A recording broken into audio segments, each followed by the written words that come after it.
وخلقناكم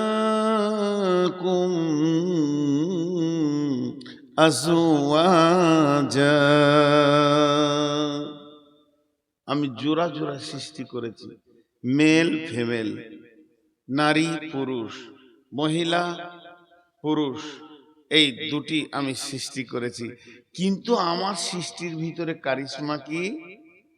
নারীর ভিতরে পিয়াস আছে, ও পিয়াস এত তৃষ্ণা আছে, ওই তৃষ্ণা মিটবে না। ওই তৃষ্ণার পানিটা আমি পুরুষের কাছে রেখেছি। পুরুষের ভিতরে পিয়াস আছে, পুরুষের ভিতরে তৃষ্ণা আছে, ওই পানিটা আমি মহিলার কাছে রেখেছি। একজন অপরজনের জন্যে পাগল হয়ে থাকবে। জোড়া সৃষ্টি করেছ সবার, তাই তো সুন্দর ধরা। একের লাগি অপরজনে হয় যে মাতোয়ারা। আমার সৃষ্টিটা এমন কারিশমা, একজন আরেকজনের জন্য পাগল, আরেকজন আরেকজনের জন্য পাগল। ওর কাছে ওর পিয়াস মিটবে না, ওর কাছে ওর পিয়াস মিটবে না, দুইজন আরেকজনের দিকে যাবে। এই পিয়াসটা কখনকার? মহিলার গুরুত্ব কত! মহিলা তো একটা সম্পদ। কোন বিজ্ঞানী বলেছে ওর ওর মাথাতে হয়তো কিছু আছে, বেশিরভাগ বিজ্ঞানী তো মাথার ছিট থাকে, তো এর মাথায় ছিট আছে। ই বলেছে মহিলা মানুষ লয়, আর চামচিকি বাদুর কোনোদিন পাখি নয়, তিমি কোনোদিন মাছ নয়। এর হিসাব দেখো, ওর মাথা কোন দিকে গেছে। অথচ মেয়ে মানুষও মানুষ, পুরুষ মানুষও মানুষ, আল্লাহ নিজে বানিয়েছেন। এবং একে অপরের পিয়াস, একজন আরেকজনের কাছে গেলে তার পিয়াসটা মিটবে। আল্লাহ যে মানুষ বানালেন, তার মধ্যে মানুষের দুটি গ্রুপ, একটা পুরুষ মানুষ, একটা মেয়ে মানুষ। মেয়ে মানুষকে দু তিন রকম করে কোরআন আর হাদিসে ডাকা হয়েছে। মেয়েদেরকে মহিলা বলা হয়েছে, নিসা বলা হয়েছে। মেয়েদেরকে হার্স বলা হয়েছে, উর্বর জমি, উর্বর জমি। আবার মেয়েদেরকে আল্লাহ রসুল মাতা বলেছেন। মাতা বলে মা লয়, মাতা মানে সম্পদ। এই তুই দাঁড়িয়ে কেন? তুই এত ছোট ছেলে, তোর মোবাইল আছে, বস, বসেছে, তোকে রেকর্ড করতে হবে না। মাতা মানে মা নয়, মাতা মানে সম্পদ। একটু ধ্যান দেন, 5টা মিনিট আমি চেয়ে নিছি আপনাদের কাছে, ধ্যান দেন এদিকে। না আজকের এই বিষয়টা কি আপনাদের বিরক্ত লাগছে? একটু ধ্যান দেন, সবই নতুন হবে আপনাদের কাছে। মাতা মানে মা নয়, মাতা মানে সম্পদ। আর আল্লাহ রসুল বলছেন ও খায়রুল মাতাই দুনিয়া, সারা পৃথিবীতে যত সম্পদ আছে আপনি একদিকে রাখেন, হিরে চাঁদি চুনি পান্না সোনা দানা টাকা পয়সা রিং বাট রিয়াল যত যা আছে সব একদিকে করে দেন। তার থেকে দামি সম্পদ হলো নেককার বিবি, মারাতো সলিহা, ইমরাত, নেককার বিবি। ইনি বললেন মাতা। তাহলে মহিলা আমাদের একটা সম্পদ, মহিলা আমাদের একটা সম্পদ। কেমন সম্পদ? জান্নাত তো জান্নাত, জাহান্নাম তো জাহান্নাম। জাহান্নাম কথাটার বিকল্প কিছু নাই, সেটা আগুন। গোটাটাই নেগেটিভে ভর্তি, পজিটিভ কিছু পাওয়া যাবে না। সেখানে মানুষ সুস্থতা বোধ করবে না, চিন্তিত থাকবে, অভাবে থাকবে। ওয়ালা ইগনি মিন জু, লা ইউসমিনু ওয়ালা ইগনি মিন জু। ক্ষুধার্ত অবস্থায় থাকবে, শরীরে পুষ্টি হবে না, জ্বলে যাব, পুড়ে যাব, পেরেশান অবস্থায় জাহান্নামে থাকবে। মানে জাহান্নামে কোনো জিনিসটা ভালো নয়। পক্ষান্তরে জান্নাতে সমস্ত পজিটিভ থাকবে, নেগেটিভ থাকবে না। জান্নাতে পেশাবখানা নাই, জান্নাতে পায়খানা নাই, জান্নাতে ঝগড়া নাই, জান্নাতে টেনশন নাই, জান্নাতে অভাব নাই, জান্নাতে রোগ নাই। এই জিনিসগুলো জান্নাতে পাওয়া যাবে না। সমস্ত মন মতো সব কিছু পেয়ে যাবেন, এমন একটা জিনিস দেখতে পাবেন না যেটার কারণে জান্নাতে মন খারাপ হয়ে যাচ্ছে। মাল তো দূরের কথা, সাউন্ড পাবেন না। আল্লাহ বলেছেন কি, আল্লাহ বলছেন জান্নাত এমন একটা জায়গা, ফি জান্নাতিন আলিয়া লা তাসমাউ ফিহা লাগিয়া লা তাসমাউ ফিহা লাগওয়া ওয়ালা কিযাবা। সূরা নাবা এবং সূরা গাসিয়াতে দুইটি কথা দুই রকম বলেছেন। সেখানে একটা পজিটিভ নোংরা সাউন্ড পর্যন্ত আসবে না। জান্নাত তো জান্নাত,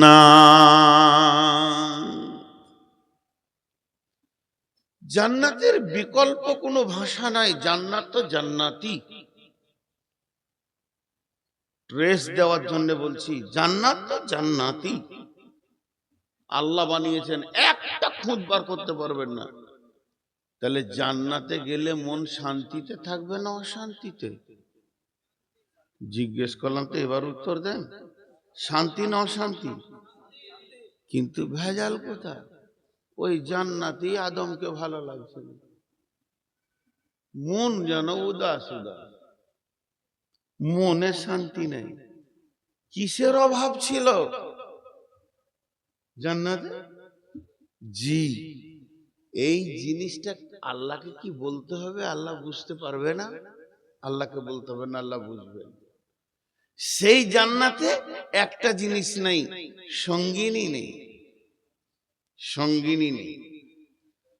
শরীরের ভিতরে একটা তরঙ্গ আছে, যে তরঙ্গ মানুষের শরীরে ঠিক টাইমে চলে আসবে, আল্লাহকে দরখাস্ত দিতে হবে না। সেই তরঙ্গটা যখন আসবে, পুরুষের কি নারী, তার চাল চলন, চোখ, উঠা বসা সব আলাদা ভঙ্গি হয়ে যাবে। সে যেন পিপাসিত হয়ে গেছে, এখন তার পানির দরকার, কিছু একটা চাইছে। হযরতে আদম জান্নাতে যখন একত্ববোধ করতে শুরু করলেন, মনের ভিতরে উদাসীন, মন যেন ঠিক কাজ করে না, মনের মিল নাই। আমার রব বুঝে নিয়েছেন, আদম রে তোমার কি দরকার আছে এটা আমি আল্লাহকে বোঝানোর দরকার নাই, আমি বুঝে নিয়েছি। আদম ঘুমের অবস্থায় ছিলেন। আদমের বাম পাঁচলি হাড্ডি থেকে নিয়ে, আবার কোরআনে দুইবার বলেছে আত্মা সম্পৃক্ত, আত্মা সম্পৃক্ত আত্মীয়, এটাকে দিয়ে আল্লাহ একটা সুন্দর মহিলাকে বানালেন, হযরতে হাওয়া আলাইহিস সালাম। তিনি বিশ্ব সুন্দরী ছিলেন, তিনি জান্নাতের রমণী, তিনি পৃথিবীর মাটির রমণী নয়। এই রমণীটা মুর্শিদাবাদের মাটিতে, বর্ধমানের মাটিতে, দুনিয়া নামে গ্রহতে প্রথম আসমানে, দ্বিতীয় আসমানে, তৃতীয় আসমানে বা সিদরাতুল মুনতাহাতে তাকে বানানো হয়নি। তার সৃষ্টিটা হচ্ছে, তার জন্মটা হচ্ছে জান্নাতের ভিতরে। ওই রকম সুশ্রী সুন্দরী রমণী আদম ঘুম থেকে উঠে দেখছে আমার পাশে কে বসা। আদম দেখি হেসে দিয়েছে। দুটো কাজ করেছিল আদম, একটা হেসেছিল আর হাতটা নিয়ে গেছিল।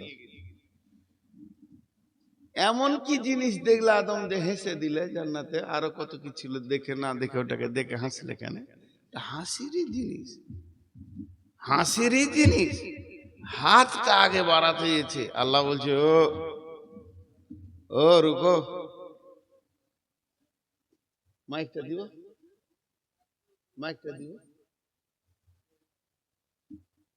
কালকে আবার থাম্বনেইল বের করে দেবে হাত বাড়ানো। এই ইউটিউবার কি জিনিস!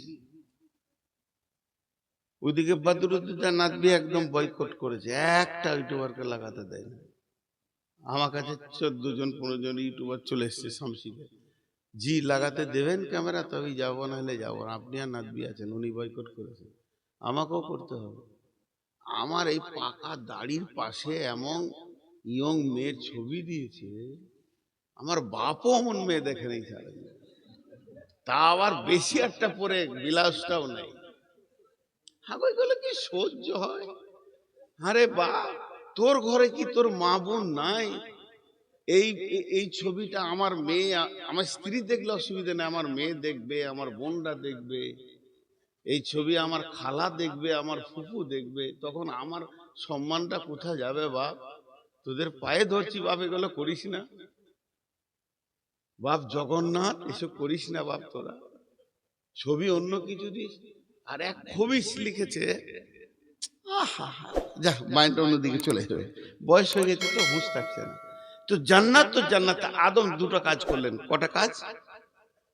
প্রথম নম্বরে হাসলেন, বিবিকে দেখে হাসি লাগে?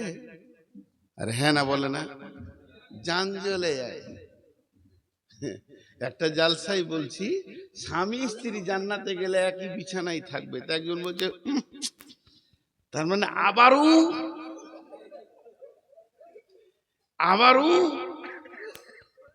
হাজি ভাই 2 মাস বাংলাদেশে থেকে আসলাম, 2 মাস।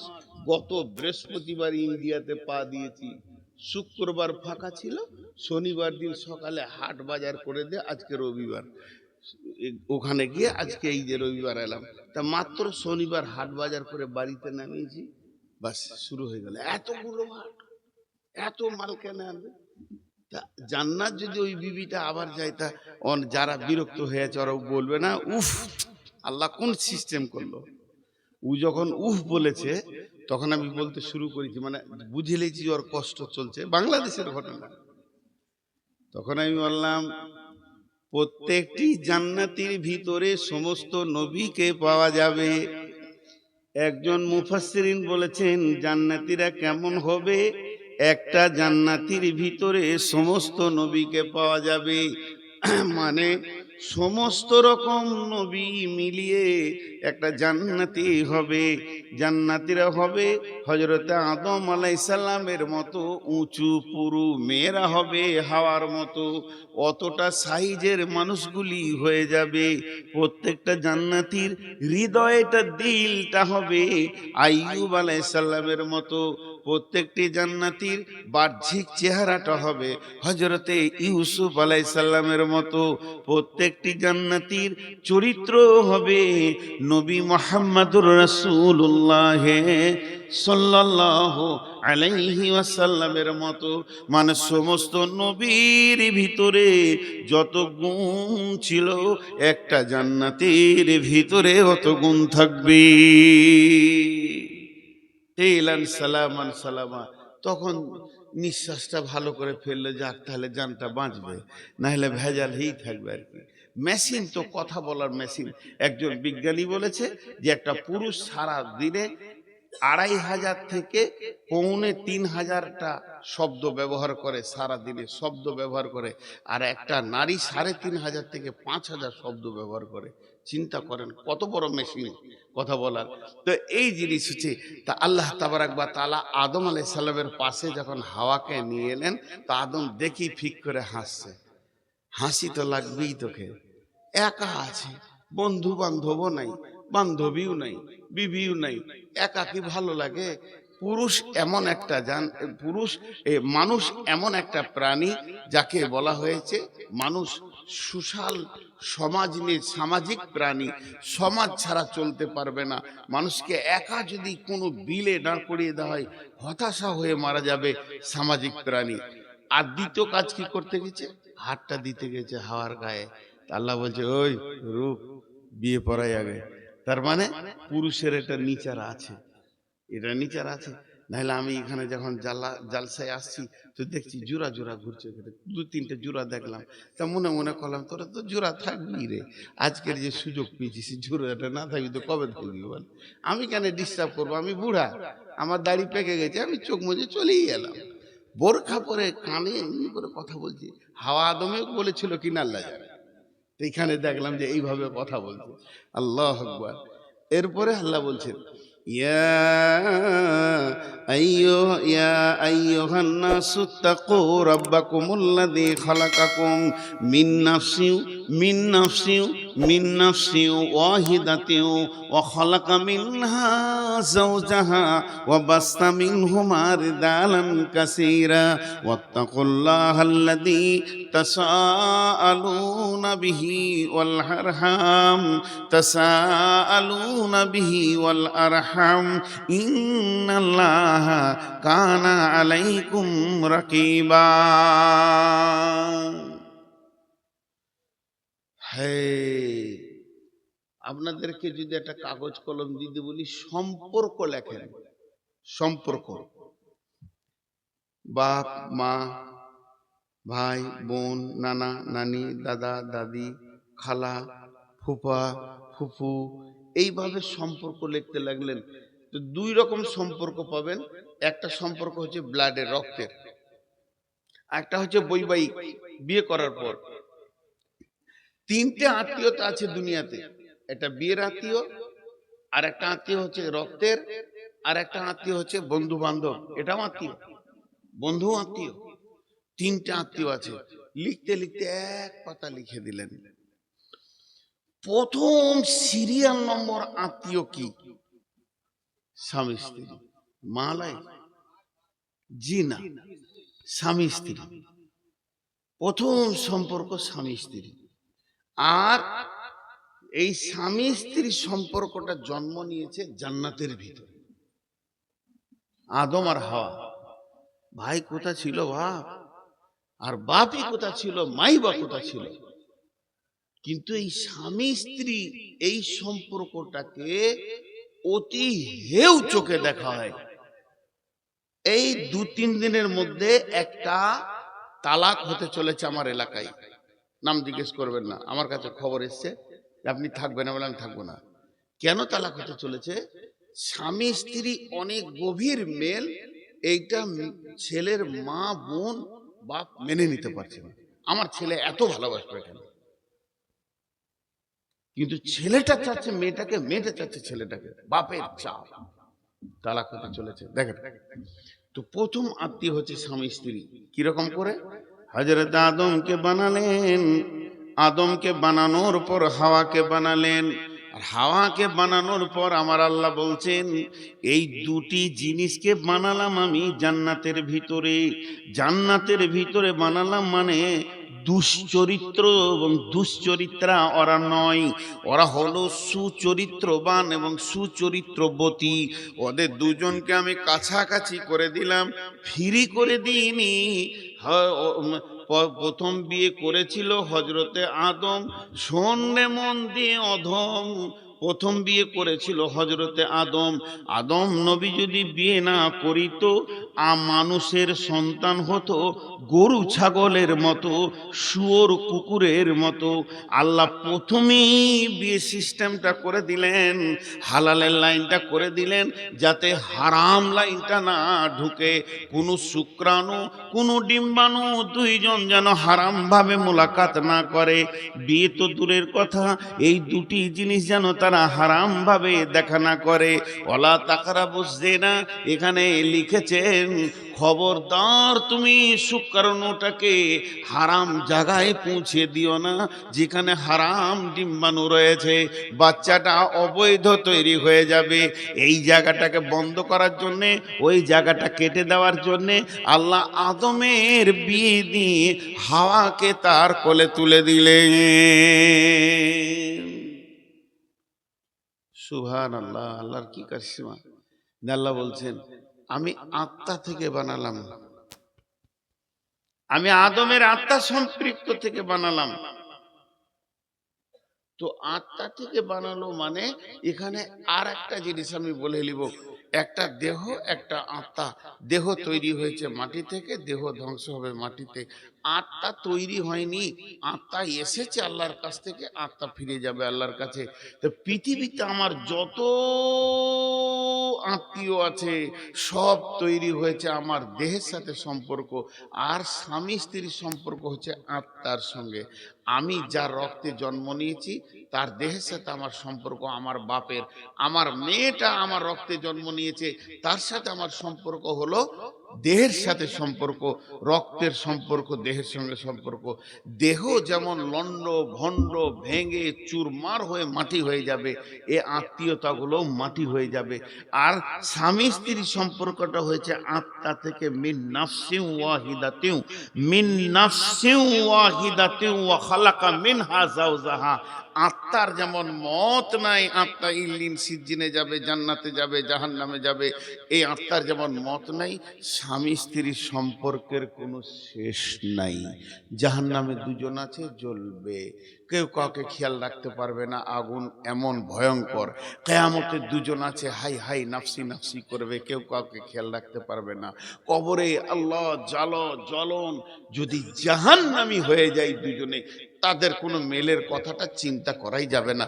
আর দুজনেই যদি জান্নাতি হয়, আবার একটা খাটে আল্লাহ জান্নাতে শোয়াবেন, আবার একটা খাটে আল্লাহ জান্নাতে শোয়াবেন। তাইলে এই সম্পর্কটা কত গভীর।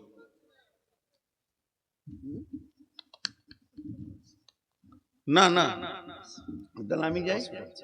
হ্যাঁ, আমার শুনতে যাই। কানারা দু মা বিটি নাই, ঘরে একটা বুড়ো ছিল, সেও নাই, চারজন এসেছিল, সেও পালিয়ে গেল। এরপরে এরে যাবে, শেষকালে আমি থাকবো। এটা কপাল। গায়ে হাত বলি দিয়ে চলে গেল। আমার ওস্তাদ বলতেন, সিরাজুল কানা তুই থাক, রাত থাকলো আর মাইক থাকলো। কানা তো দেখতে পেয়েছে না কে আছে না আছে, জলসা করে যায়। ও ভাবছে 40 লাখ লোক বসে আছে, কেউ নাই, সব ঘর চলে গেছে। এই চোখওয়ালা লোক কি এই কাজ করতে পারে ভাই? তাহলে আত্মা থেকে বানালো। একটু আগে চলেন, মিন নাফসিন ওয়াহিদাতিন ওয়া খালাকা মিনহা যাওজাহা। আল্লাহ বলছেন, ওয়া বাসা মিনহুমা রিজালান কাসীরান ওয়ান নিসা ওয়াত্তাকুল্লাহাল্লাযী তাসাআলুনা বিহি ওয়াল আরহাম ইন্নাল্লাহা কানা আলাইকুম রাকীবা। আল্লাহ তাবারাক ওয়া তাআলা বলছেন, তুমি ওই আল্লাহকে ভয় করো যার নামে তোমরা ভিক্ষা করো, যাচঙ্গা করো এবং আত্মীয়তা ব্যাপারে সতর্কতা অবলম্বন করো। নিশ্চয় আল্লাহ তোমাদের ব্যাপারে সচেতন। তাসাআলুনা বিহি ওয়াল আরহাম ইন্নাল্লাহা কানা আলাইকুম রাকিবা। যারা আত্মীয় আছে তাদের সাথে সম্পর্ক ভালো রাখো, সম্পর্ক ছিন্ন করিও না। এগুলো আল্লাহ বানিয়েছেন। পৃথিবীর বুকে আল্লাহ আত্মীয়তাটা বানিয়েছেন, এ ব্যাপারে তোমাদেরকে সতর্ক থাকতে হবে। একটা হলো হাক্কুল ইবাদ, আর একটা হলো হাক্কুল্লাহ। হাক্কুল্লাহর সব থেকে বড় ইবাদ হচ্ছে নামাজ পড়া। হাক্কুল্লাহর যতগুলো ইবাদত আছে, সব থেকে বড় ইবাদতের নাম হচ্ছে সলাত পড়া। আর সলাতের ভিতরে সব থেকে কঠিন হচ্ছে ধ্যান রাখা। আর হাক্কুল ইবাদ যতগুলো আছে, সব থেকে বড় ইবাদত হচ্ছে আত্মীয়তাকে গছিয়ে রাখা, সব আত্মীয়কে রাখা। কিন্তু এর ভিতরে কঠিন হচ্ছে আত্মীয়ের মনকে ঠিক রাখা। দেখবেন, যে বোনটার পেছনে আপনি বেশি খরচা করবেন, মহব্বত করবেন, যাকে বেশি সময় দেবেন, ওই বোনটার সাথেই আপনার রাগারাগি। যে ভাইটার জন্য আপনি পেরেশান, তার পড়াশোনা, চাকরি, ওঠা বসা, লেনদেন, ওই ভাইটাই আপনার সাথে কথা বলবে না। এত কঠিন। তাসাআলুনা বিহি ওয়াল আরহাম, আল্লাহ বলছে আত্মীয়তা ঠিক রাখো। আর আল্লাহ তোমাদের ব্যাপারে সচেতন। খুব ধ্যান দেন, আমি আয়াতটা ধীরে ধীরে তর্জমা করছি। তাহলে এই আয়াতে আল্লাহ তাবারাক ওয়া তাআলা বললেন, আর স্বামী স্ত্রীর সম্পর্কটা জান্নাতে তৈরি হলো। এবার একটু আগিয়ে যাই দ্বিতীয় আয়াতে। বিসমিল্লাহির রহমানির রহিম। ومن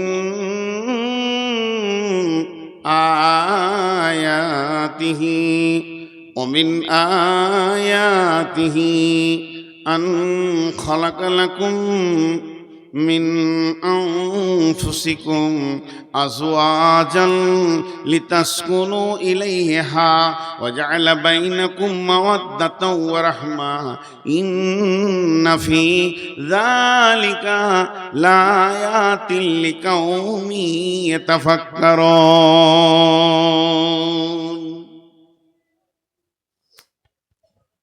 আয়াত মানে নিদর্শন। ভাই একটু মনোযোগ দেন, কিছু উচ্ছৃঙ্খল মানুষ কথা বলছে, এগুলো খারাপ। খুবই প্রয়োজন হলে আপনাদের বাইরে চলে যাওয়া উচিত। আর এই ছেলেগুলো লাফালাফি করছিস রে বাবা, একটু ধ্যান দিয়ে শোন, ভালো না লাগে চুপ করে বস। আল্লাহ বলছেন নিদর্শনের কথা। আল্লাহকে পাওয়ার ব্যাপারে যে নিদর্শনগুলো কোরআনে আল্লাহ ব্যবহার করেছেন সেগুলো গাধা আছে, বিভিন্ন আয়াত আছে। এই আয়াতগুলো ধরতে গেলে আবার শেষ হয়ে যাবে অন্যদিকে সময়। একটা আয়াত বলছি, বিসমিল্লাহির রহমানির রহিম, ইন্না ফি খালকিস সামাওয়াতি ওয়াল আরদি ওয়া ইখতিলাফিল লাইলি ওয়ান নাহারি লাআয়াতিল লিউলিল আলবাব।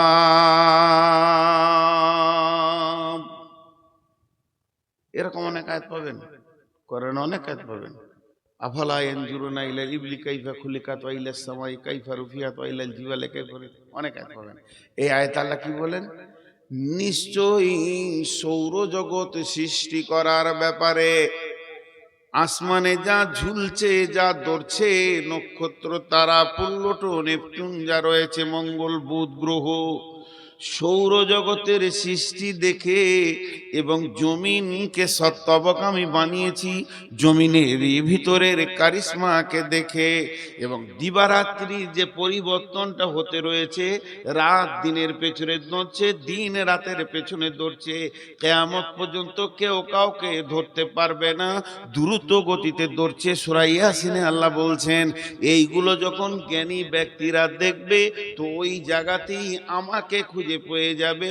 লিউল আয়াতিল লিউলিল আলবাব, আলবাব মানে হচ্ছে জ্ঞানী সম্প্রদায়, জ্ঞানী সম্প্রদায়েরা এর ভিতর থেকে আমাকে খুঁজে পেয়ে যাবে। জি ভাই একটু ধ্যান দেন। তোমার জ্ঞান আছে, আল্লাহকে দেখো। আল্লাহকে তো দেখা যায় না, আল্লাহর নিদর্শন দেখে তুমি আল্লাহকে বিশ্বাস করো। কত আর বলবো, কত আর বোঝাবো। জি তা আল্লাহ বলছেন তোরা অনেক দেখেছিস আমার নিদর্শন। আমার নিদর্শন দেখতে দেখতে তোদের জ্ঞানের ভান্ডার বেড়ে গেছে, আমি তোদেরকে জ্ঞান দিচ্ছি। তবে একটা সুপ্ত আমার নিদর্শন তোদেরকে ধরিয়ে দিচ্ছি, হয়তো ওদের খেয়াল আছে কিনা নাই। ভাই মোবাইলের লাইটটা বন্ধ করেন। আপনি ইচ্ছা করে আমাকে জ্বলাচ্ছেন, বুঝতে পারছি এটা আপনার করা উচিত হয় নাই, আল্লাহ মাফ করবে না। আপনি জানেন যে আমি মোবাইলে লাইট নিতে পারি না, তারপরও আপনি দিচ্ছেন। তা এদেরকে শুনতে দেন। আপনাকে বিরক্ত লাগছে, বাড়ি চলে যান। আপনি নিয়ত করছেন যে তোকে ঠান্ডা করে ছাড়ো, তোর করা কি দরকার আছে? আমি রুগী মানুষ, আস্তে আস্তে করে বলছি, আপনার হিংসা করার কি দরকার আছে? লালগোলা এলিয়ায় এমন একটা বাচ্চা নাই যে জানে না নূর মোহাম্মদ এটা নিতে পারে না।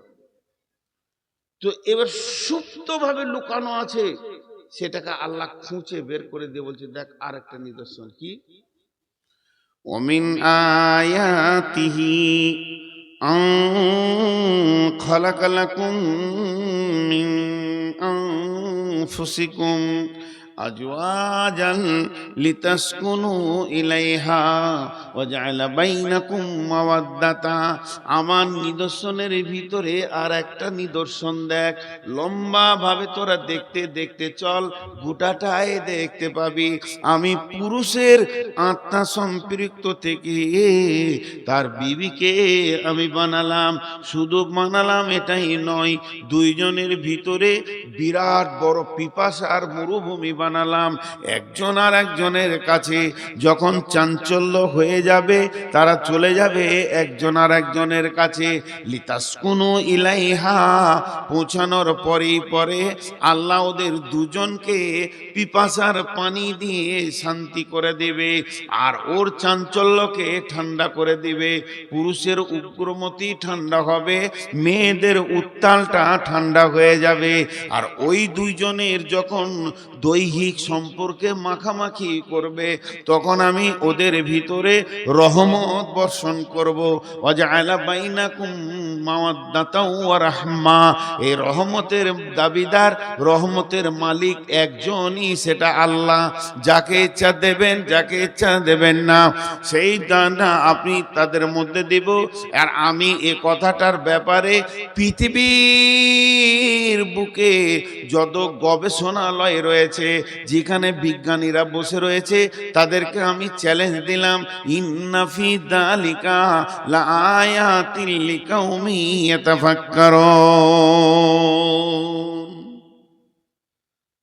বার করো আমি কি করে বানিয়েছি, আত্মা থেকে কি করে বানিয়েছি, তুমি বার করো। চ্যালেঞ্জ কিয়ামত পর্যন্ত। পশ্চিম দিকে সূর্য উঠতে পারবে, উঠে যাবে, কিন্তু তুমি এর সূত্র বের করতে পারবে না। আর দুইজন দুইজনের জন্য পাগল, এটা তুমি বার করো। কত বড় তুমি বিজ্ঞানী হয়েছে, তোমার জ্ঞানের বহর কত হয়েছে, তুমি একবার বার করে দেখিয়ে দাও। পারবে না। আমি এটা আল্লাহ বানিয়েছি, এর ভিতরে সুপ্ত মহব্বত ভরা আছে, আর এত গভীর আছে, একজন আর একজনের জন্য পাগল। কিন্তু বর্তমানে কিছু দাবি জিনিসকে আমাকে খারাপ লাগে। মেয়েরা, বেশিরভাগ বোনেরা, ভাইয়ের বোনেরা এসে একটা দাবি করে, এটা আমার রক্তের ভাই, আমার মায়ের পেটের ভাই, আমার বাপের ঔরসের ভাই, একই বাপের ঔরসে একই মায়ের পেটে আমরা চার বোন চার ভাই হয়েছি। তুই তো পরের মেয়ে, এখানে বউ হয়ে এসেছিস, আমার ভাইয়ের উপরে আমার দাবি বেশি। এটা সব থেকে মারাত্মক ভুল। একটা নারীর তার ভাইয়ের উপরে যে দাবিটা আছে, আর একটা নারী তার স্বামীর উপরে দাবি লাখো গুণে বেশি। তুই তো ভাই বলছিস, 3 দিন পর ভাই আর বোন থাকবে না মরে গেলে, কিন্তু জান্নাতে গিয়েও তোর ভাবি স্বামী বের করে নেবে, তখন কি করবি? গাল চুলকে বেড়াবি? বোনেদের আচরণ এত খারাপ ভাবিদের সঙ্গে, ওরা থাকে পরের ঘরে, আর 3 দিন যদি বেড়াতে আসে, আর মা বাপ যদি বেঁচে থাকে এই হালাত আছে, তো ভাবি গলার জানকে জ্বালিয়ে শিখে পুড়ে ভরিয়ে কাবাব বানিয়ে দে মায়ের ঘরে, আবার শ্বশুর বাড়ি যায়। এটা সবারই। ও যে কাবাব বানাচ্ছে ওর ভাবিকে, ওর ননদ ওকে বানায়। চ্যানেল ওরা ঠিক রেখেছে। আমার বাড়ির পাশে বিচার করছে বোন, ভাইকে বলছে, মা বাপকে ভালোবাসবি, নাহলে জান্নাত যাবি না। কোরআনে আছে মা বাপ যেন উ না করে। আমি শুনছি, আহা, এত বড় বায়ান কে দেয় রে? আমি বক্তাও পারবো না। যার তার কথা শুনে মা বাপকে কষ্ট দিই না। যার তার বলতে কে? ভাবিটাই, ভাবিটাই দিয়ে মা বাপকে কষ্ট দিই না। আর 2 দিন পরে শোনা গেল ওই ভদ্র মহিলা যে ওর ভাইকে জ্ঞান দিয়ে গেল বেড়াতে সেরাতে, ও 3 মাস নিজের শাশুড়িকে বাড়ির বারান্দায় উঠতে দেয়নি। কি ডেঞ্জার জিনিস চলছে পৃথিবীতে, কি ডেঞ্জার জিনিস চলছে। মেয়েগুলো বোকা। ওই যে মেয়েটা ওর ভাইকে বলে গেল মা বাপ মরে গেছে, এখন পৃথিবীতে ভাই ভাবি আছে, ভাই ভাবির ঘর আসবে, কিন্তু মা বাপ মরে গেলে ওর মা বাপ আবার তৈরি হচ্ছে। তার মানে কি, আমি কি বলতে চাইছি, ভাতিজা ভাতিজি এগুলো তো মা বাপের জায়গা, স্থলভূষিত। আমি যদি বকি, আমার বেটা আমাকে বলবে, না বাপ ফুফু এসছে একদিন বেড়াতে, অমন বললে হবে না, কারণ ও বাপের জায়গাটা দখল করছে। ওর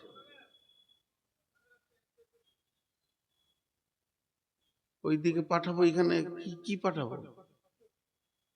কিট পাঠাবো? আরে ভাই উঠে যাচ্ছ কেন, বলো কি পাঠাবো? ওই জন্যই তো স্বামী স্ত্রী বায়ান করি না, মাথা গরম হয়ে গেল আর চলে গেল। আর বউটা এসছে জালসা শুনতে, বলছে পাঠা, এখানেই পাঠা। নসিব কোথা রাখি ভাই আমার, ফোন করছে তোর এহতিয়াত হচ্ছে না যে কোথা ফোন করছি। আর আমি হচ্ছি সব থেকে বদমাস বক্তা, এই কথাগুলো শুনি আমি। আবার আমি ওই চোখ মুজে বায়ান করতে পারি না, আমি নিজে বুঝি তারপর লোককে বলি। আপনাদের খারাপ লাগে। এই বোনগুলো কি ক্ষতি করলো জানেন? বাপের ভিটাতে আগুন লাগিয়ে দিয়ে চলে গেল। কারণ ওই ভাবির পেটে যেগুলো হচ্ছে, ওর ভাতিজি, ভাতিজা, ভাইপো, ভাইজি যেগুলো হচ্ছে, ওদেরকে ভাবি বলবে তোর ফুফি আমার জান জ্বলিয়ে দিয়েছে রে, আমার ভিতরটা জ্বালিয়ে দিয়েছে। তোর আব্বা ভালোবাসতো, কিন্তু তোর বড় ফুপু ছোট ফুপু যখন আসতো তখন তোর আব্বার হাতে মার খেয়েছি, এমন এমন কথা বলতো। এদের মিজাজ তৈরি হলো আমার মায়ের জান জ্বালিয়েছে আমার ফুপি। তো যখন ফুপি আসবে, টোটো থেকে নামবে, ভাতিজাকে বলে বাপ সালাম আলাইকুম, বাপ হলো হলো যাও, সালাম ফালাম লাও, পরে হবে।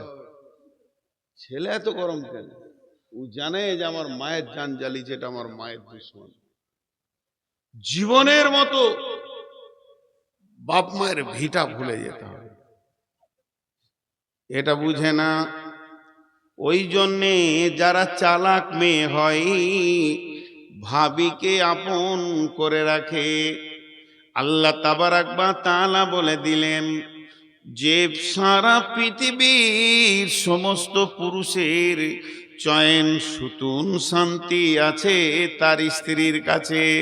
ওমিন আয়াতিহি আন খালাকালাকুম মিন আনফুসিকুম আজওয়াজান লিতাসকুনু ইলাইহা ওয়া জাআলা বাইনাকুম মাওয়াদ্দাতাও ওয়া রাহমা ইন্না ফি যালিকা লায়াতিন লিকাউমি ইয়াতাফাক্কারুন। দুটো আয়াত বললাম। এবারে দুজন কেমন করে দুনিয়াতে চলবে, স্বামী স্ত্রী কিভাবে চলবে, তারা কিভাবে দুনিয়া করবে। আগেকার জামানায় বিয়ে হলে পরে ওই দুইজনকে বিয়ে 3 দিন 4 দিন কি 5 দিন 10 দিন পরে, কি বিয়ের 1 দিন 2 দিন পরে তাদের কাছে নানা আসতো কিংবা দাদা আসতো, দাদিজি আসতেন, নানিজি আসতেন। আর ওই দাম্পত্যকে দুইজনকে বসিয়ে দিয়ে ছোট ছোট ছোট ছোট করে জ্ঞান দিতেন। বন্ধু, হে ভাইয়া, ওরে আমার বোন রে, নাতিরে, পুতিরে, তোমাদের বিয়ে হয়েছে মানে তোমরা মহা সমুদ্রে একটা কিনারায় নেমেছো। এই সমুদ্রটার নাম হলো দাম্পত্য জীবনের সমুদ্র।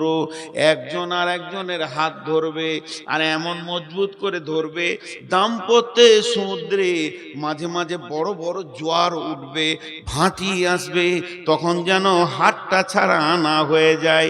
তুমি ওকে ধরবে, ও তোমাকে ধরবে। দাম্পত্য সমুদ্রকে পার হয়ে পরপারে যেতে হবে, তবেই তোমরা কামিয়াব হবে। আর সমুদ্রের মাঝে যদি একে অপরের হাত ছাড়া হয়ে যায়, এই জোয়ারকে সহ্য করতে না পারো, তাইলে দাম্পত্য জীবনে তুমি সুখী হতে পারবে না। এইভাবে ছোট ছোট ছোট ছোট ছেলে মেয়েদেরকে জ্ঞান দেয়া হতো। আমাকে দিয়েছে, বিয়ে করে 1 সপ্তাহ হয়নি, সম্পর্কে দাদু হলো। দুইজনকে বসিয়ে কত কথা বললো, জ্ঞানের কথা সব। এরকম হবে, তুই সহ্য করবি, এরকম হবে, চলবি, জ্ঞানের কথা বলতো। মানুষে বলেছে, এখন আল্লাহ বলছেন বিসমিল্লাহির রহমানির রহিম। আর রিজালু কাওয়ামুনা আলান নিসাই বিমা ফাদ্দালাল্লাহু বা'দাহুম আলা বা'দিন ওয়া বিমা আনফাকু মিন আমওয়ালিহিম ফাসসালিহাতুন কানিতাতুন হাফিজাতুন লিল গায়বি বিমা হাফিজাল্লাহ ওয়াল্লাতী তাখাফুনা নুসুজাহুন্না ফাইজুহুন্না ওয়াহজুরুহুন্না ফিল মাজাজি'i ওয়াজরিবুহুন্না ফাইন আতানাকুম ফালা তাবগু আলাইহিন্না সাবিলা ইন্নাল্লাহা কানা আলাইকুম রাকিবা।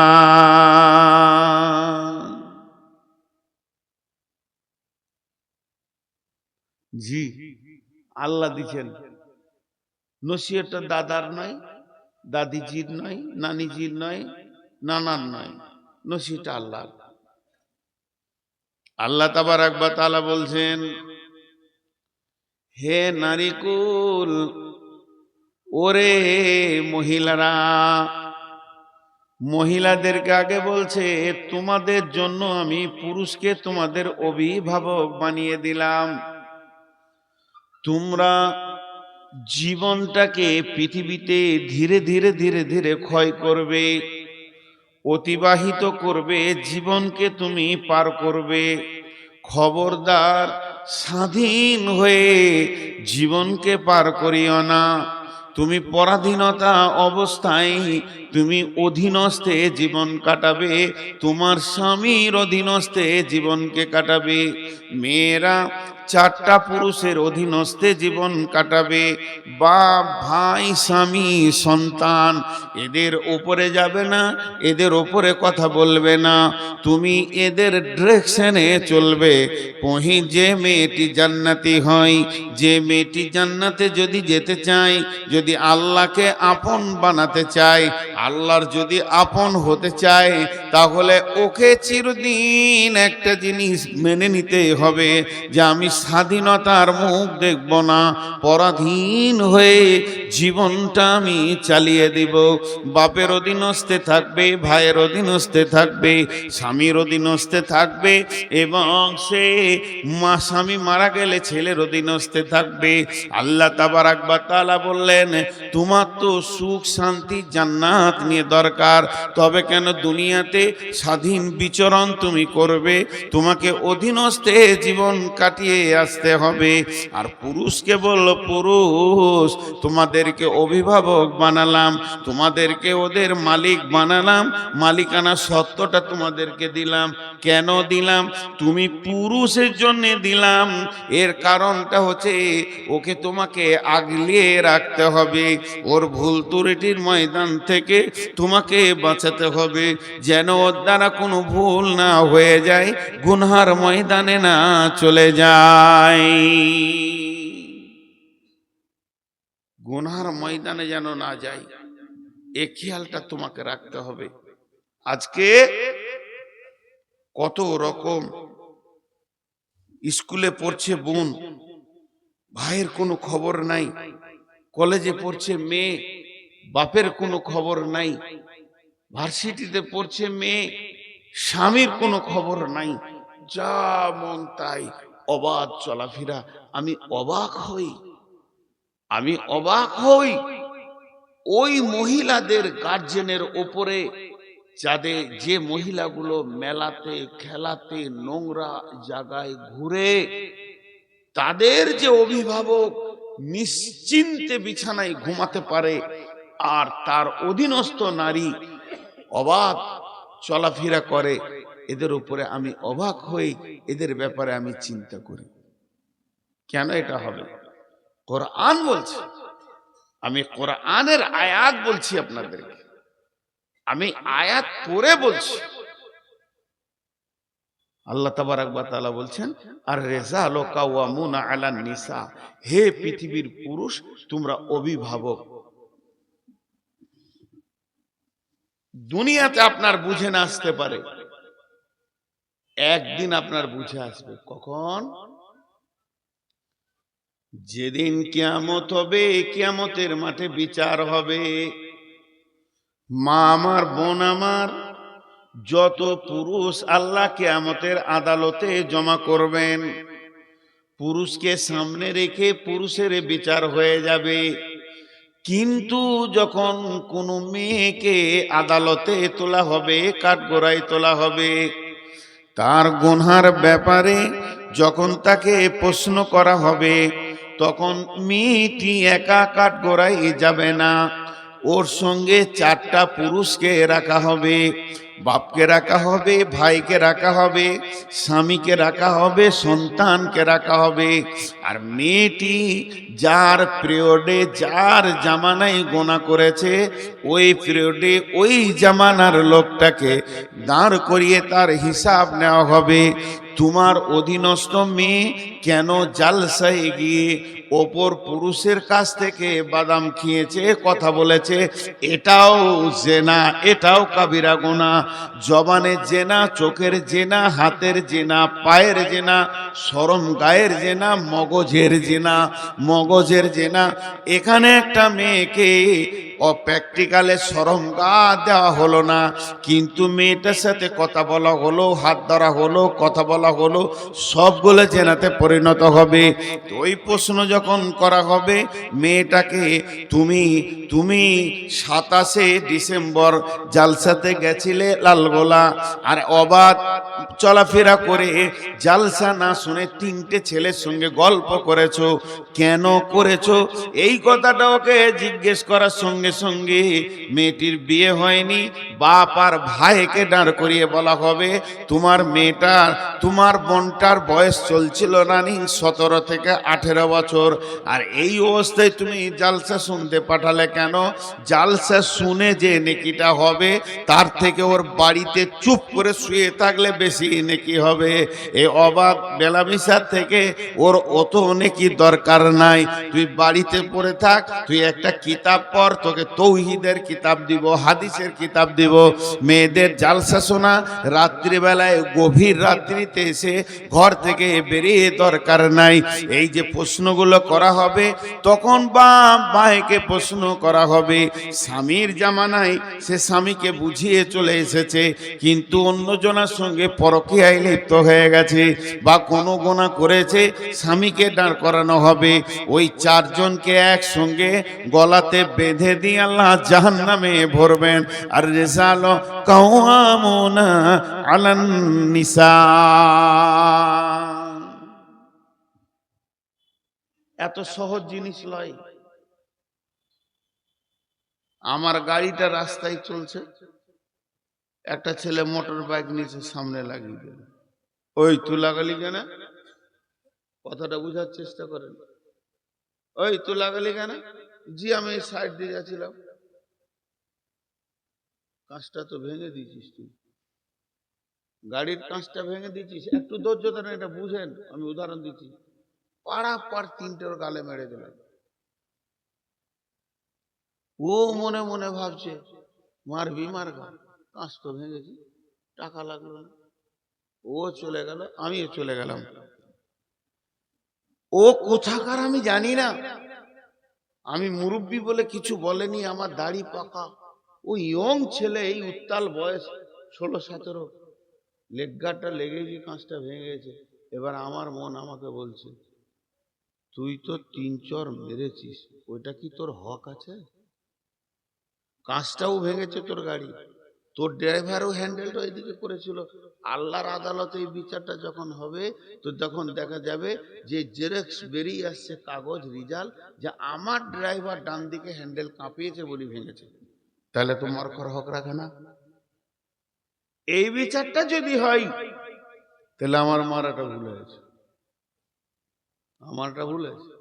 কিছুদিন আগে আমার ট্রাকে বাম দিক ডান দিকটা ঘষে চেঁচে নামিয়ে দিল।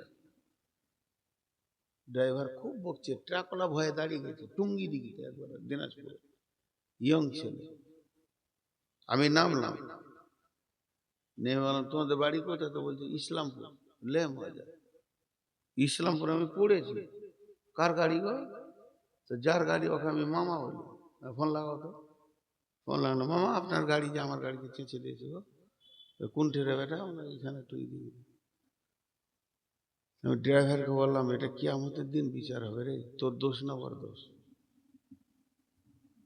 তোর দোষ না ওর দোষ, সেটা কিয়ামতের দিন বিচার হবে।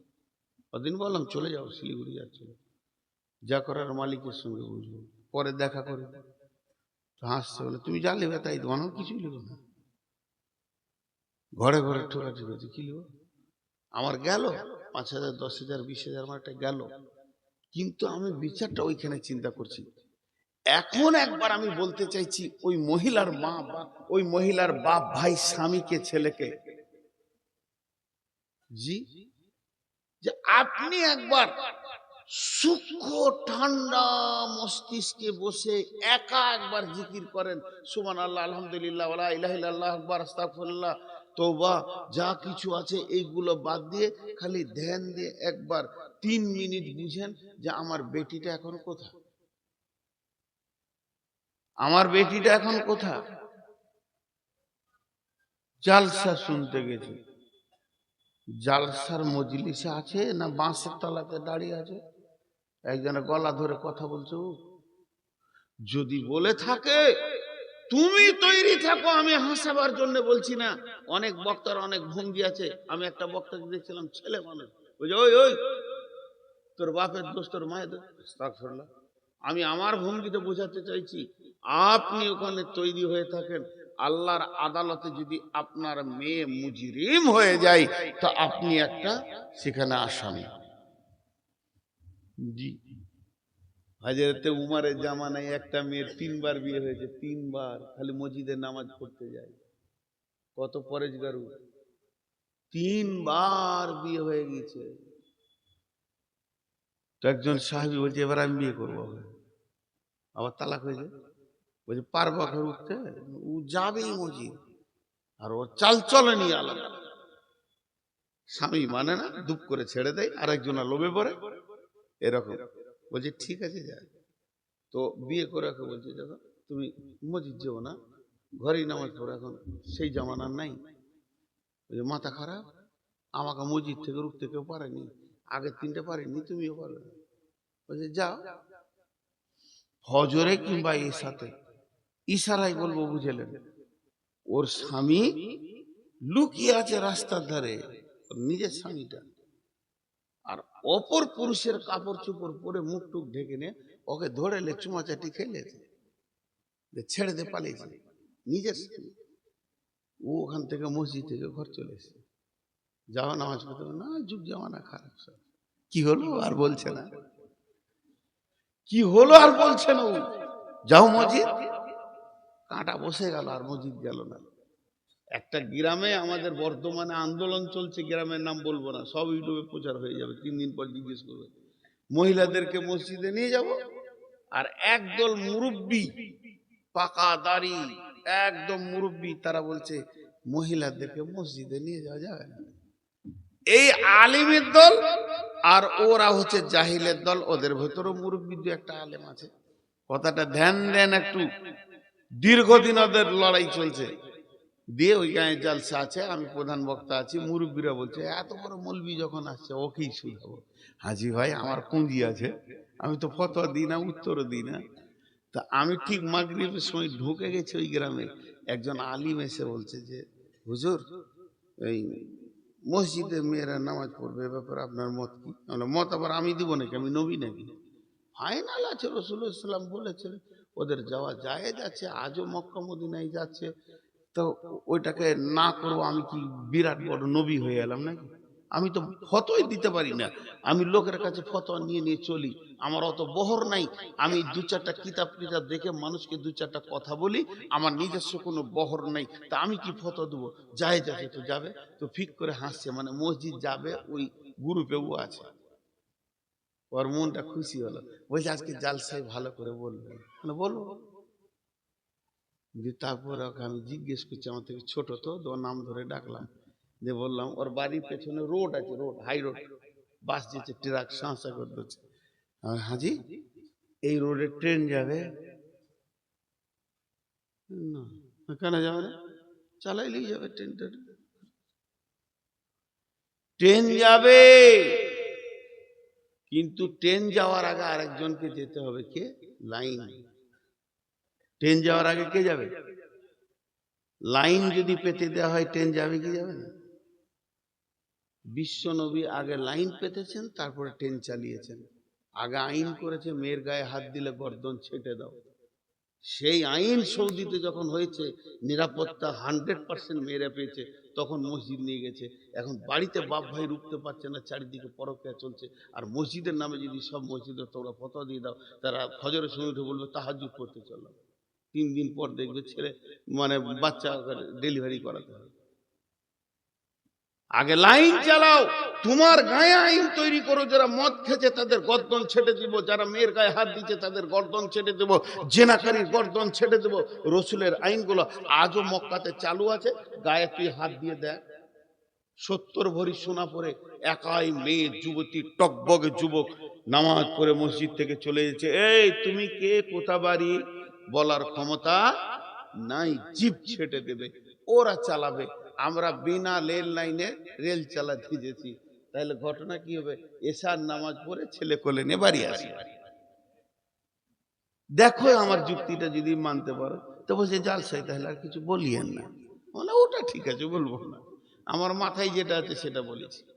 তো আল্লাহ তাবারাক ওয়া তাআলা বলছেন, আর রিজালু কাওয়ামুনা, হে পুরুষের দল, তোমাদেরকে নেতা বানালাম। কেন নেতা বানালাম শুনে নাও। ওরা হলো লতা গাছের দল। জ্বর থাকবে তোমার ঘরে, পানি ঢালবে তুমি, তাকে খেতে দেবে তুমি, পোশাক দিবে তুমি, কসমেটিক্স দেবে তুমি, আর তার চিকিৎসা করবে তুমি, আর তুমি এত ভালোবাসবে। আর যদি ওর আগালটা না দেখো, ওই কদু গাছ তোমার চালা থেকে তোমার খালাতো ভাইয়ের চালাতে গিয়ে কদু ঝুলিয়ে দেবে। তা মেয়েরা হলো এমন, ওদের অভিভাবক তোমাদেরকে হতে হবে। যদি তোমরা অভিভাবক হয়ে ওদেরকে গাইড না করো, ওরা অবাধ চলতে চলতে জেনা ব্যভিচার পরকীয়া বেড়ে যাবে। এর জন্য দায়িত্ব দিলাম, হে পুরুষের দল, তোমরা ওদেরকে গাইড করবে, আর হে মেয়েদের দল, তোমরা পুরুষের অধীনস্থে জীবন কাটাবে।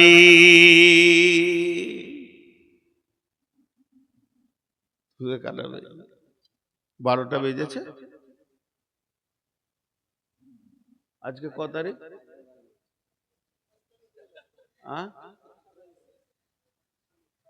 26।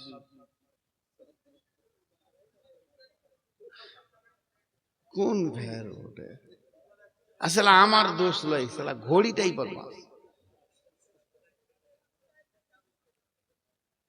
তো আপনারা একটু শুনে নেই, আরেকটা খালি শেষ করে দিই। বিরক্ত হয়েছেন না তো? ভালো লাগছে? ভালো লাগার লেগে বসে আছে। আমি কিছু বলে যেতে চাইছি যে মেয়ে এবং ছেলে উভয়ে বুঝুক। তাহলে এদেরকে পুরুষ করা হয়েছে, মাঝে আবার মাথা মোটা মনে মনে করছে আল্লাহ আমাদেরকে এমনি অভিভাবক করেছে, আমি কি কমজোর আছি নাকি? ও তো নিয়ে এলাম, ছেলে পিলে ছিল না, দিলাম 4টা ছেলের মা বানিয়ে, তাহলে কি আমি বেটা ছেলে কম আছি নাকি? আল্লাহ বলছে তুই একটা ছেলে বানাবি, তোকে 2 বছর লেগে যাবে, 1 বছর লেগে যাবে একটা ছেলের মা বানাতে। আর একটা নিকৃষ্ট হারাম প্রাণী আছে শুকর, ওর যে ইঞ্জিন কত জোর, ও 1 সিজনে 1.5 ডজন বানাবে। তাহলে ও কি বড় আল্লাহর ওলি হয়ে গেল নাকি? ছেলে বানানোটাই যদি আল্লাহর ওলি হওয়ার প্রতীক হতো, তাহলে তো সবাই হয়ে যেত। খাও, কামাও, আর বাচ্চা পয়দা করো, 3টে কাজ করো, যখন ডাক আসবে চলে যাও। জি না, আল্লাহ এটা ক্লিয়ার করছেন। বিমা ফাদ্দালাল্লাহু বা'দাহুম আলা বা'দিন, বিমা ফাদ্দালাল্লাহু বা'দাহুম আলা বা'দিন। আমি আমার বিবিকে 2টি 500 টাকা নোট দিলাম, আমার বিবি আমাকে একটা 1000 টাকা নোট দিল। যেমন কারো কাছে কোনো ঋণ থাকলো না, কেউ কারো কাছে দায়বদ্ধতা থাকলো না। আল্লাহ তাবারাক ওয়া তাআলা বলছেন, তুমি যেমন তোমার বিবিকে খুশি করো, তোমার বিবিও তোমাকে খুশি করে দেয়। এই বাচ্চা পৃথিবীতে আসা, সন্তান পৃথিবীতে আসা, এই ব্যাপারে কাউকে কারো উপরে প্রাধান্য দিলে হবে না। জনের ভূমিকা পালন করেছো, এর জন্য পৃথিবীতে সন্তান এসেছে। আর আমি সন্তানগুলো এই রকম সিস্টেমে দিয়ে থাকি, দুটি প্রাণ দুটো বংশ থেকে আসবে, তারা মিলবে, মধ্যখানে একটা সন্তান, একজনকে মা একজনকে আব্বা ডাকবে, আর একই গালে দুজন চুমা দেবে। এদের প্রেমের লংজিভিটিটা দীর্ঘদিন বেড়ে যাবে। আমি আল্লাহ এই সিস্টেমটা বানিয়েছি।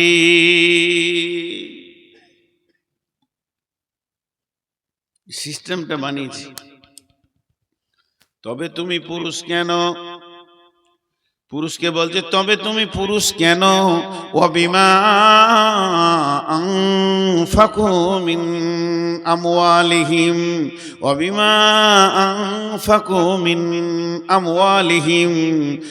তাই আমি এই জন্যে তোমাদেরকে পুরুষ বানিয়েছি। তুমি গ্রীষ্মে পুড়ে যাবে, শীতে কাঁপবে, বর্ষায় ভিজে যাবে।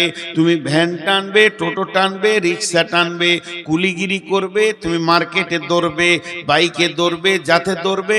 ব্রেনকে পেরেশান রেখে তুমি পৃথিবীর কোণে যেখানেই হয় অবতাগু মিন ফাদিলিল্লাহি, আল্লাহর ফয়েজকে খুঁজে হাসিল করবে। হালাল উপার্জন করে নিয়েছে তোমার ইনকামের টাকাতে তুমি তোমার বিবিকে আনন্দ দেবে, খুশি করবে, টাকা দেবে, তাকে তুমি খাওয়াবে, চিকিৎসা করাবে, তাকে তুমি পড়াবে, তোমার পয়সাতে সে আনন্দ উপভোগ করবে। এর জন্য তোমাকে আমি পুরুষ বানিয়েছি।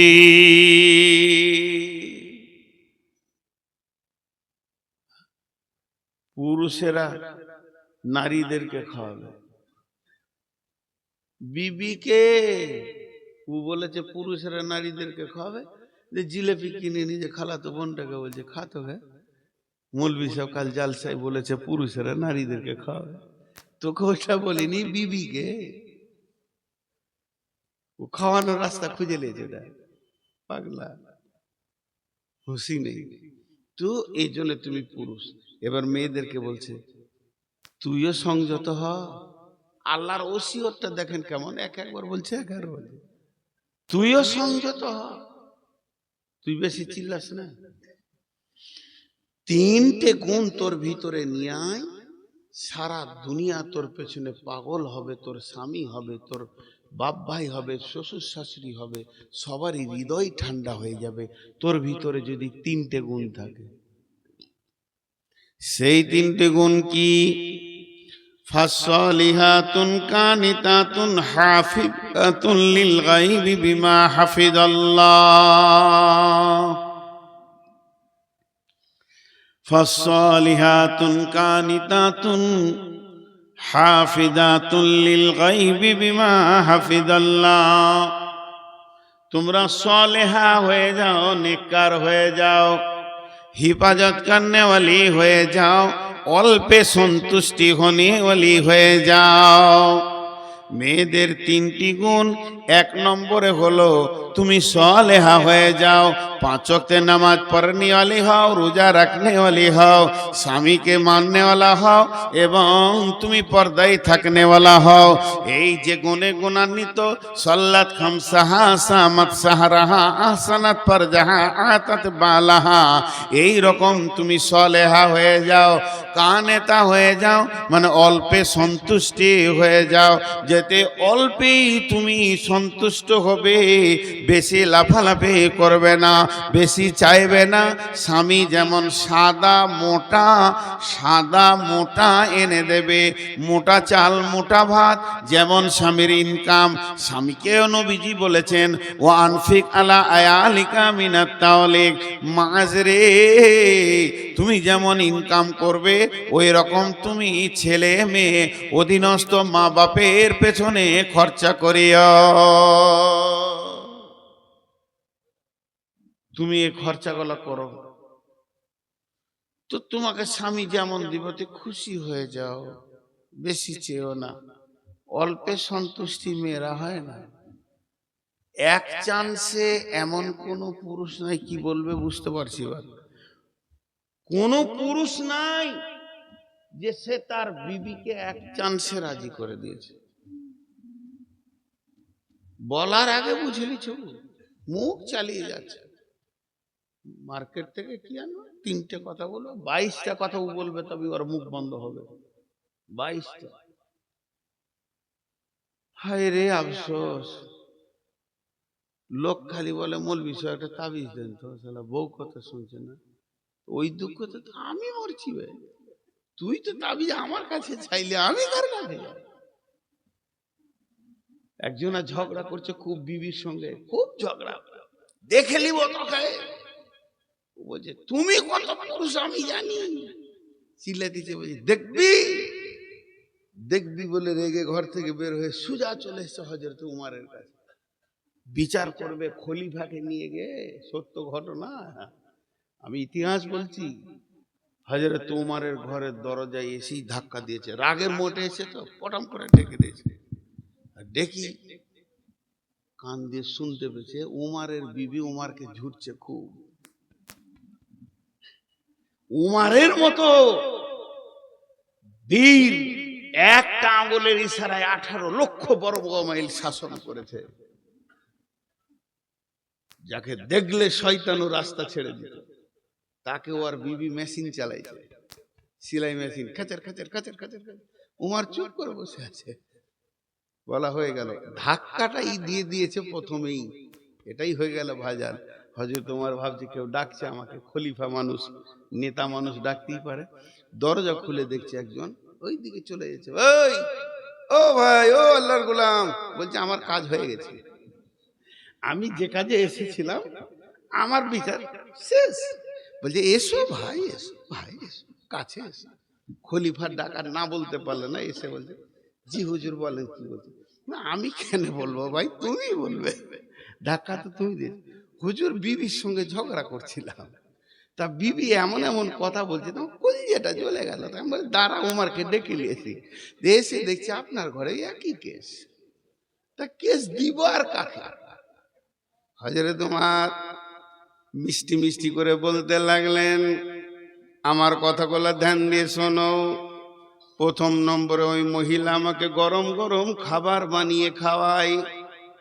2 নম্বরে ওই মহিলার পেটে আমার বাচ্চাগুলো হয়েছে, কত কষ্ট করে ডেলিভারি নিয়ে দৌড়ে বেরিয়েছে।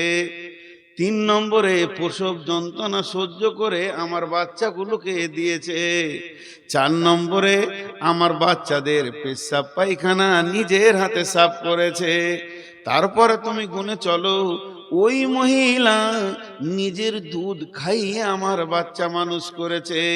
মহিলা আমার কাপড় সাফ করে দেয়, আমার খানা পাকায়, রুটি পাকায়, মহিলা আমার সেবা করে। তারপরে সর্বোপরি মহিলা আমার যৌবন জগতের একটা বান্ধবী। তাহলে এতগুলো কাজ ওই মেয়েটা আমার করে, সামান্য বকলো তা কি হলো, চুপ করে শুনতে রয়েছি। অঙ্কে তো আমি জিতে আছি। তখন বলছে হুজুর জি জি জি হ্যাঁ বুঝেছি, আমিও ঘর যাই, বকুক কি আর করব। তো কানে তা হয় না, মেয়েরা সন্তুষ্টি হতে পারে না, স্বামীকে প্রথম চান্সে আনন্দ দিতে পারে না। বিশ্ব সুন্দরী ওই মেয়েটা, যার চামড়াটা চিকন, মাথা খারাপ, ওর স্বামীকে জিজ্ঞেস করেন, কলজেটা পুড়ে গেছে।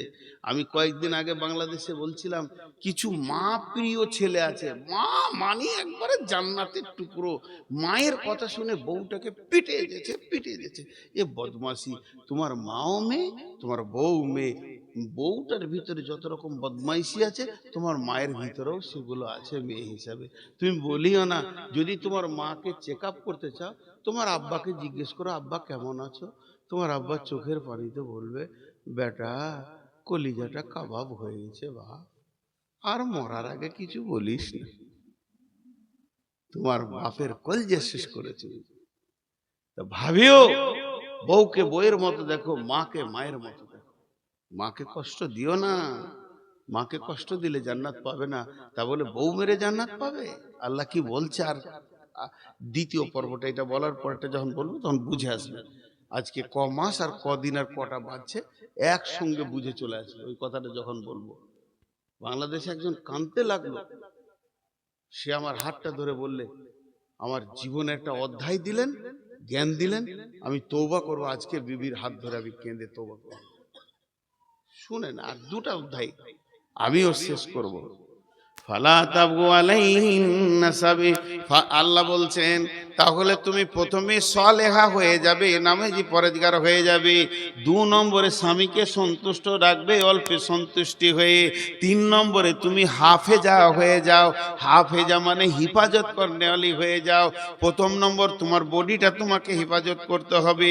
দ্বিতীয় নম্বর তোমার জরায়ুতে তোমার স্বামীর শুক্রাণু পৌঁছে গেছে, ওটাকে হিফাজত করতে হবে, ওষুধ দিয়ে নষ্ট করলে হবে না। 3 নম্বরে স্বামীর মালের হিফাজত করতে হবে। এরপরে আল্লাহ পুরুষকে কি বলছে শুনেন, আল্লাহ পুরুষকে বলছেন ওয়াল্লাতী তাখাফুনা নুসুজাহুন্না ফাইযুহুন্না ওয়াহজুরুহুন্না ফিল মাজাজি'i ওয়াজরিবুহুন্না ফাইন আতানাকুম ফালা তাবগু আলাইহিন্না সাবিলা ফাইন আতানাকুম ফালা তাবগু আলাইহিন্না সাবিলা ফাইন আতানাকুম ফালা তাবগু আলাইহিন্না সাবিলা ইন্নাল্লাহা কানা আলাইকুম রাকিবা। আল্লাহ কত বড় কথা বললেন।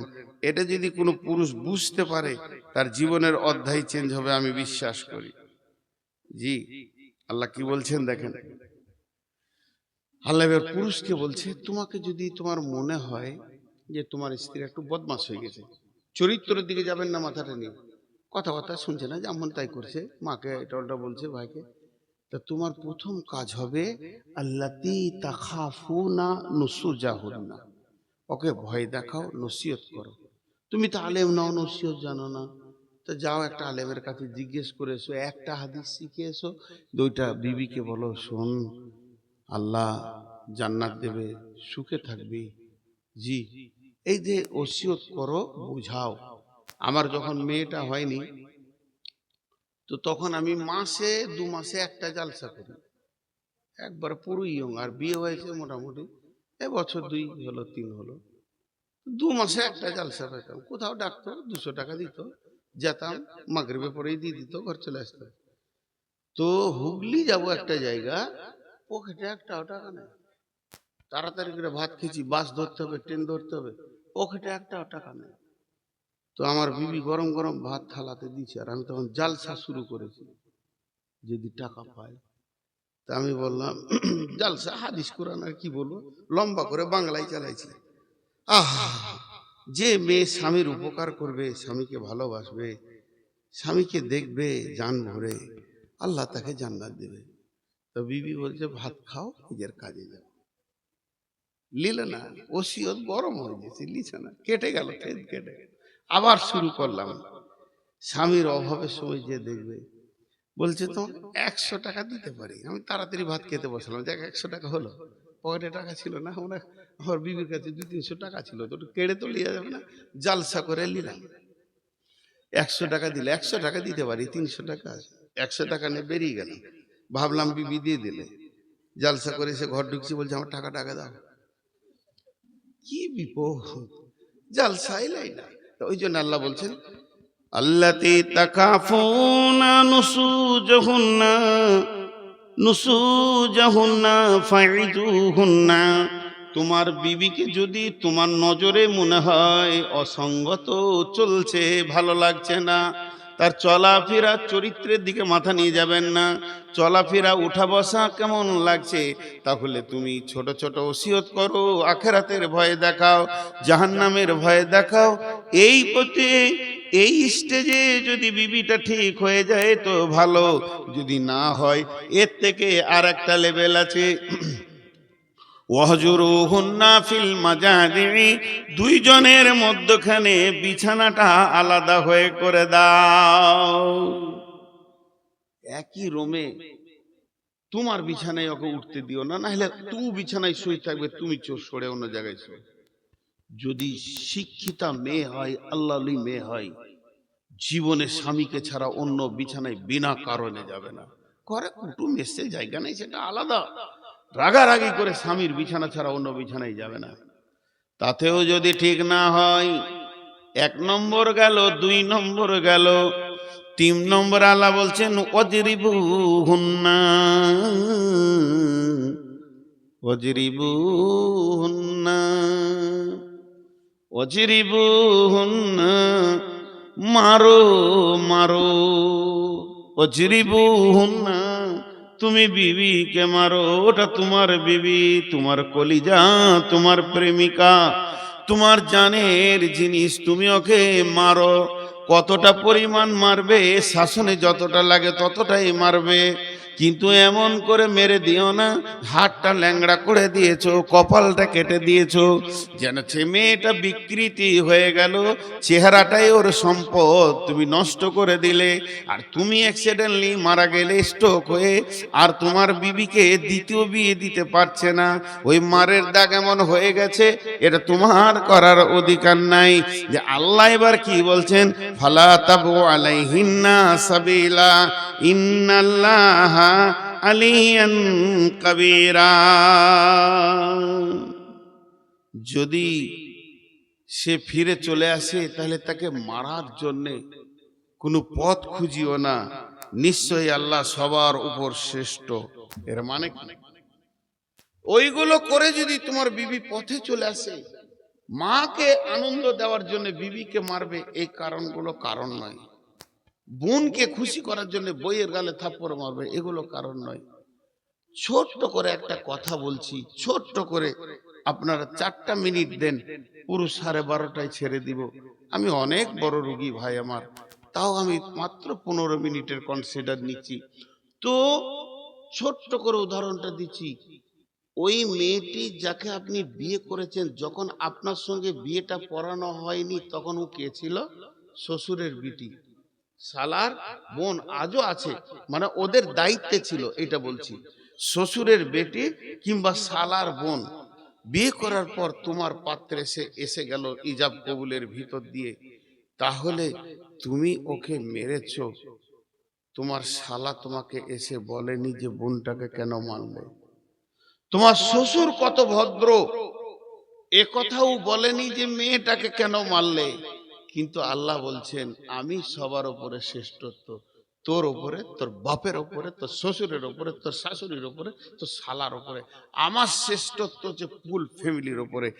আমি যেদিন কিয়ামতের মাঠে ধরবো, এটা তোর শ্বশুরের বিটি হওয়ার আগে আমার বান্দি। কার কার বান্দি? আমাদের বিবিগুলো কার বান্দি? দুটো দলিল, এটা একটা দলিল, আর একটা দলিল। বিশ্বনবী হাজ্জাতুল বেদাতে শেষ বক্তব্য যখন দেয় তখন বলেছিল, হে লোক সকল, তোমাদেরকে আল্লাহর দেওয়া নিয়ামতের উপরে হিফাজত করিও, তাদেরকে কষ্ট দিও না। তার মানে আল্লাহর দেওয়া নিয়ামত বলতে বিবি বলা হয়েছে। আল্লাহ বলছে তোকে দিলাম আনন্দ করার জন্য, আর তুই অবাধ মারলি। তা আল্লাহ একটা একটা লাঠি আর একটা একটা থাপ্পড়ের যদি বিচার ধরে, তুই যে পরশুদিন বিকালে ওর গালে 3খানা থাপ্পড় মেরেছিস তোর বোনের কথা শুনে, এই থাপ্পড়টা কেন মারলি, এই আদালতটা যদি আল্লাহ বসিয়ে দেয়, তুই 25 সালে ডিসেম্বরের 13 তারিখে তোর ঘরে মেহমান এসেছিল, একটা কথা শুনেনি, তা লাঠি করে 5 লাঠি মেরেছিস, কেন মারলি? আমি আল্লাহকে বুঝিয়ে দে, তুই জান্নাত যা। সব স্বামী কাবু।